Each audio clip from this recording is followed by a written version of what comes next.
Hello friends, welcome back to my YouTube channel. आज हम पढ़ेंगे कक्षा 12वीं की इतिहास की पुस्तक, जिसका चैप्टर 8वां है किसान, जमींदार और राज्य, कृषि समाज, मुगल साम्राज्य, जो लगभग 16वीं और 17वीं सदी के बीच की बात है।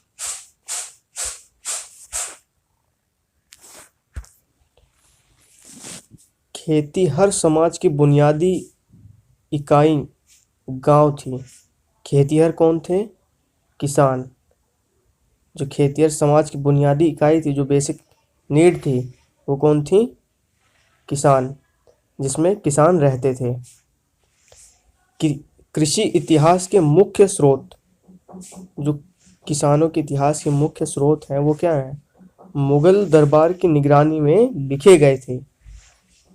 कृषि इतिहास के मुख्य स्रोत मुगल दरबार की देखरेख में लिखे गए थे।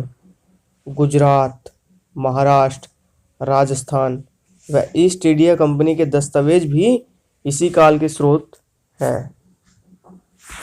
रैयत, मुजरियान, खुदकास्त, पाहीकास्त किसान के लिए इस्तेमाल किए गए शब्द हैं, अर्थात अलग अलग स्थानों पर अलग अलग नामों से किसानों को बुलाया जाएगा। ये कुछ नाम हैं जिससे किसानों को अलग अलग स्थान पर बुलाया जाता था। मध्यकाल में जो कृषि थी वो वर्षा पर निर्भर थी, क्योंकि जगह जगह नल नहीं थे, कुएं नहीं थे, नहरें नहीं थी। इसलिए जो किसान थे वो वर्षा पर, बारिश पर निर्भर थे। सिंचाई के लिए कुछ कृत्रिम उपाय भी अपनाए गए थे। ऐसा नहीं है कि सब लोग बारिश पे थे, कुछ उपाय भी अपनाए गए थे। तथा शहरों द्वारा कुओं से पानी निकालना एवं नहर द्वारा, कुएं से पानी निकालकर सिंचाई करते थे एवं नहरों के द्वारा सिंचाई करते थे।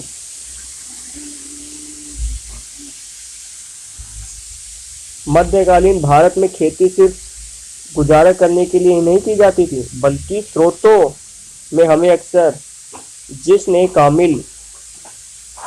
जिनसे कामिल सर्वोत्तम फसलें जैसे लफ्ज मिलते हैं। उदाहरण के लिए गन्ना, कपास जैसी नकदी फसलें। मध्यकालीन में जो खेती थी वो केवल गुजर बसर करने के लिए नहीं होती थी, बल्कि बेचने के लिए भी होती थी, दूसरों के लिए भी खेती। मतलब अर्थात ये है कि जो लोग गांव में रहते थे वो खेती करते थे। अब इसका मतलब ये थोड़ी ना है कि सब अन्न वही यूज कर लेते हैं। जो शहर में रहने वाले लोग हैं वो कहाँ खेती करते हैं, तो उनके लिए भी गांव वाले अत्यधिक खेती करते थे।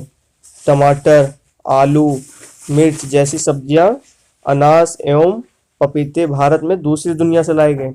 अर्थात ये पहले भारत में इसकी खेती नहीं होती थी, दूसरे देशों से इसके बीज लाए गए। टमाटर के, आलू के, मिर्च जैसी सब्जियां दूसरी दुनिया से लाए गए।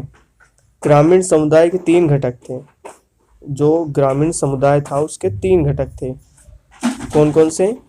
खेतीहर किसान, पंचायत, गांव का मुखिया। और इसमें क्या था कि हर जाति में अपनी एक पंचायत होती थी।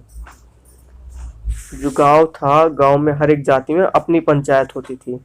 अब पूरे गांव की एक पंचायत होती थी। जैसे अगर 2 जाति हैं 2 जाति हैं, अब दोनों जाति के बीच, ये अलग जाति है, ये अलग जाति है, दोनों जाति के बीच अगर लड़ाई हो जाती है तो गांव की जो पंचायत है उसमें बैठक होगी।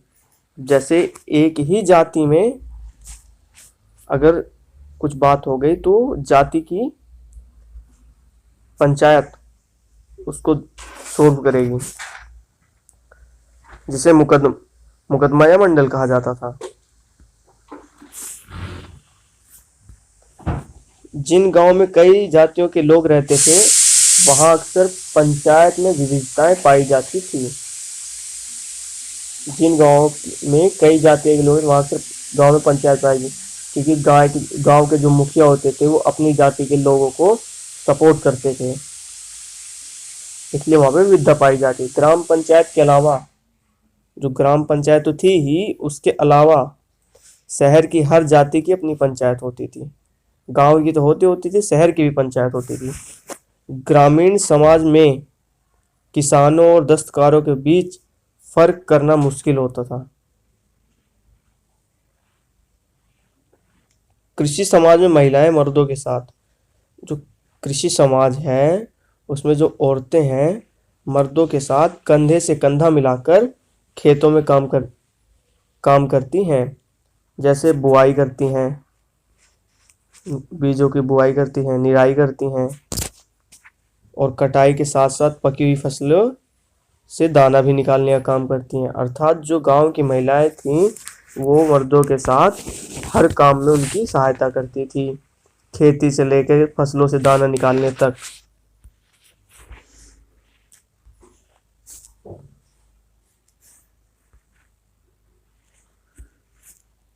जमींदार राज्य को कुछ खास किस्म की सेवाएं देते थे। जो जमींदार थे वो राज्य को कुछ खास किस्म की सेवाएं देते, उनके कुछ कार्य थे जो राज्य के लिए करते थे। जमींदारों की व्यक्तिगत जमीन को मिल्कियत कहा जाता था। ये क्वेश्चन पेपर में बहुत बार पूछा गया है और अक्सर ये पूछा जाता रहता है। मध्यकाल में भू राजस्व के इंतजाम के दो चरण थे। नंबर 1 था कर निर्धारण, कि भाई इनका ये टैक्स है, ये इनसे लेना है। और वास्तविक वसूली, जमा निर्धारित रकम थी और हासिल सचमुच वसूली की गई रकम। राजस्व वसूल करने वाला अधिकारी आमिल गुजार कहलाता था। जो राजस्व, जो टैक्स एकत्रित करने वाला ऑफिसर होता था वो आमिल गुजार कहलाता था। अकबर ने भूमि का वर्गीकरण करवाया। जो अकबर राजा थे उन्होंने जमीन का वर्गीकरण करा, उनके अनुसार राजस्व निर्धारित किया गया। मतलब उन्होंने जमीन का वर्गीकरण करवा दिया कि भाई फला आदमी की फला जमीन है तो फला आदमी को फला टैक्स देना पड़ेगा। किया तथा पोलज, परोती, चच्चर एवं बंजर में वर्गीकृत किया कि जैसे अगर किसी की बंजर जमीन है तो वो कितना टैक्स देगा, उस पर कुछ उगती ही नहीं है, जब खेती ही नहीं होती है तो वो टैक्स काहेगा देगा। इस तरह से 4 भागों में जमीन को वर्गीकरण करवाया।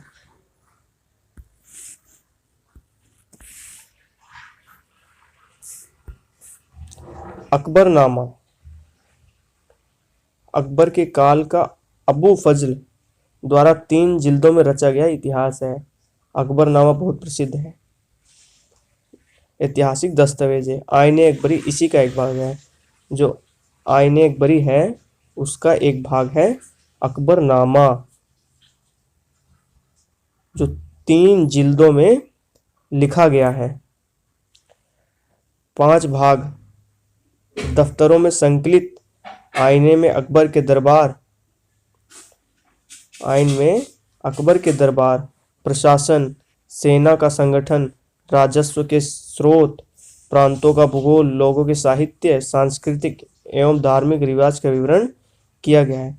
जो 5 दफ्तरों में संकलित आइन में अकबर के दरबार है, प्रशासन, सेना का संगठन, राजस्व के स्रोत, प्रांतों का भूगोल, लोगों के साहित्य, सांस्कृतिक धार्मिक रिवाज का वर्णन किया गया है।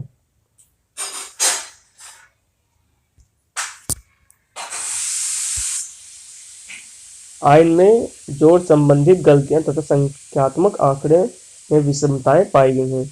जो आइन अकबरी का एक भाग है,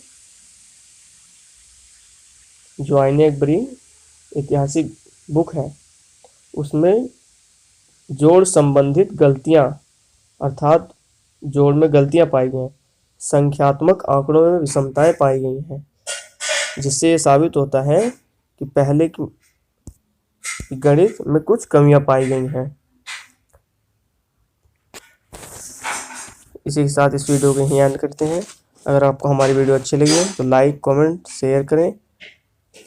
थैंक्स फॉर वॉचिंग। जल्दी मिलते हैं नेक्स्ट वीडियो में। Good bye.